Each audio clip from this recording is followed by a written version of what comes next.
Hello বন্ধুরা, আজ দেখো গোপাল ঠাকুরের বনভোজনে চলে এসেছি। এখানে নাম কীর্তন হচ্ছে। তো এখানে প্রচুর প্রচুর লোক ছিল, প্রচুর মানুষ এসেছে এখানে গোপালের বনভোজনে। এটা ছিল আমাদের নিমন্ত্রণ বাড়ি। তো তাছাড়াও গোপালের বনভোজন বলে কথা, নিমন্ত্রণ হোক বা না হোক, সেই জায়গাটা তো অসাধারণই হতেই হবে না। আমার কিন্তু খুব ভালো লেগেছে, এই জায়গাটি অসাধারণ ছিল। আর এই যে প্রচুর গোপাল ঠাকুর ছিল এখানে। এরকম গোপালের বনভোজন মাঝে মধ্যে হলে কি নাই মজা হয়। আমারও ইচ্ছে করে এরকম ভাবে গোপালের বনভোজন করব, কিন্তু জোগাড় কে করবে? আমি জোগাড় করবো তা গোপাল পাবো না, গোপাল পাবো তা জোগাড় হবে না। তো দেখি আর থাকি।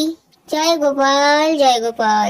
তোমরা যদি সাথে থাকো এরকম ভাবে আমরাও করব, ঠিক আছে?